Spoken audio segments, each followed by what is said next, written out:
sebagai media belajar, silakan dibaca dan nanti itu boleh dibawa pulang supaya anggota keluarga di rumah bisa membaca pengetahuan mengenai kesehatan juga bertambah di tingkat keluarga. Yang berjudul stroke iskemik, kenali, cegah, dan bertindak cepat.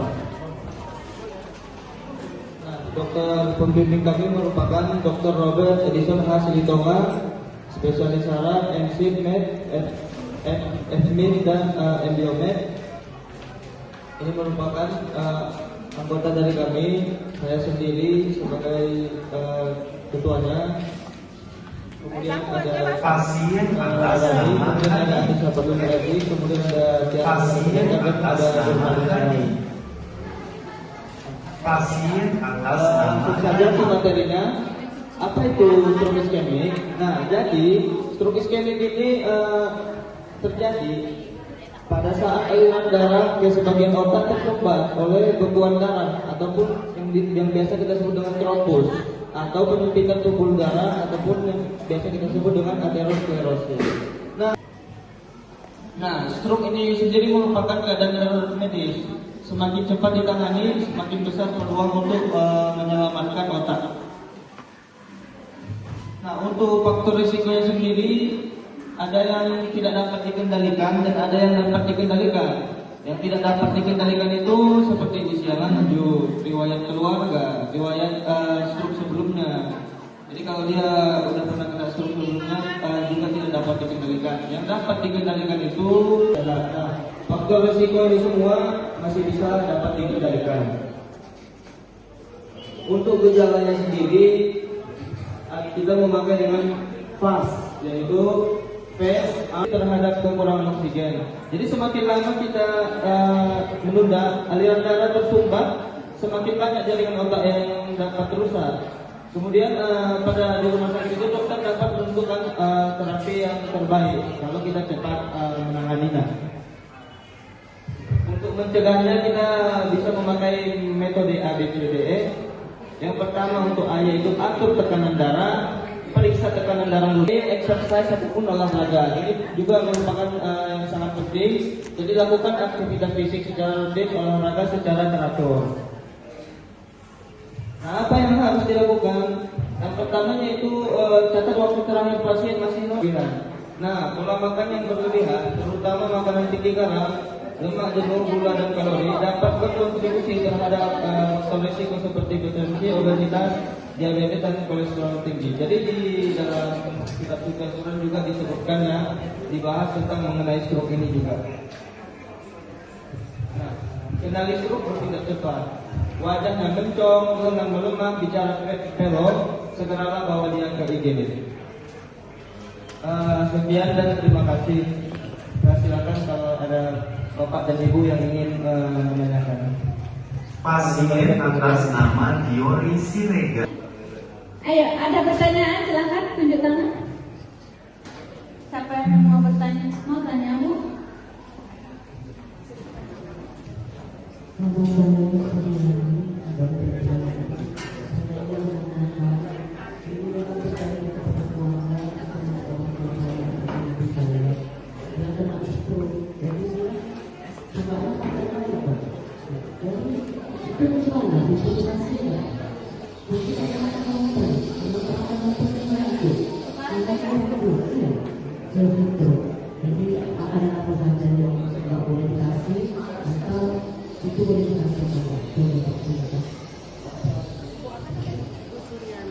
Ibu Suryani bertanya, kejadian sama keluarganya ada stroke, kesukaannya makan lontong. Apakah setelah stroke ini lontong masih bisa dikonsumsi dan makanan apa saja yang menjadi pantangannya? Ya, oke, bagus pertanyaannya. Ada lagi?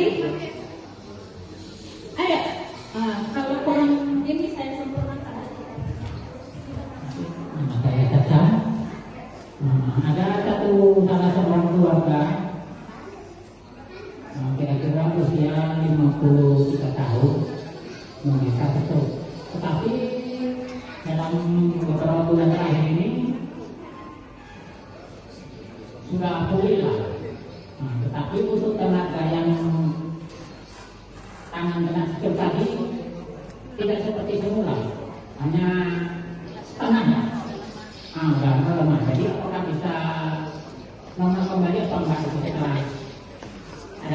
berlebihan lagi. Terima kasih. Tangan sebelah kiri. Kejadian struknya sudah 5 bulan, tangan sebelah kiri anggota geraknya lemah. Bisakah kembali pulih seperti semula gitu?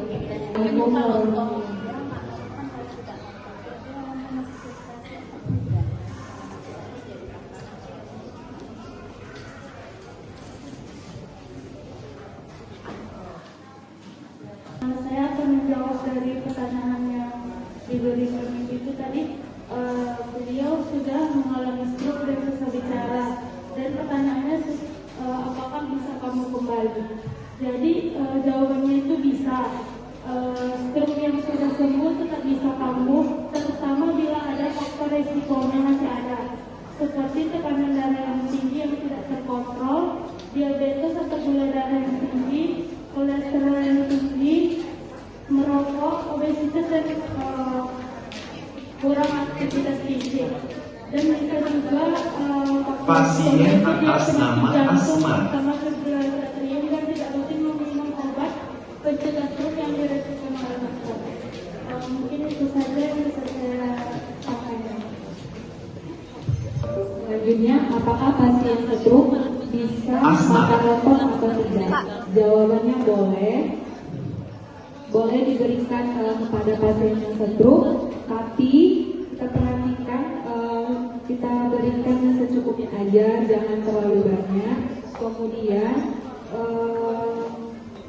usahakan lontong yang kita berikan itu tidak terlalu asin. Kemudian jangan santannya itu terlalu kental. Kemudian tidak menggunakan gorengan, kerupuk dan tinggi garam.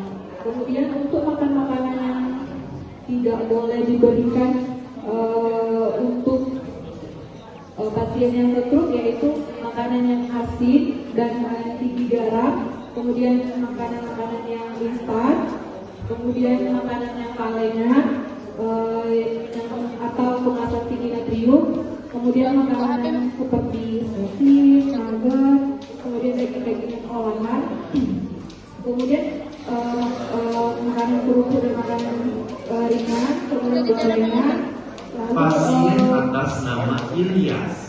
kulit ayam dan daging-daging Ilyas. lemak, kemudian santan-santan yang berlebihan, lalu makanan yang cepat saji.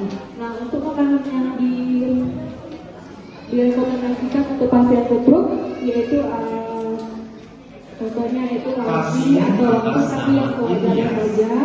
Kemudian nasinya itu bisa menggunakan nasi merah atau biji-bijian, lalu ada ikan, biasanya itu dikukus, direbus atau dipanggang dengan kayak berminyak, digoreng gitu. Kemudian ayam kasih tanpa kulit, kemudian bisa kita berikan tahu dan tempe, tapi tidak digoreng dengan minyak yang berlebihan. Kemudian bisa kita berikan sayuran, kemudian buah-buahan yang dianjurkan yaitu seperti pisang, pepaya, apel, jeruk, seperti itu. Kemudian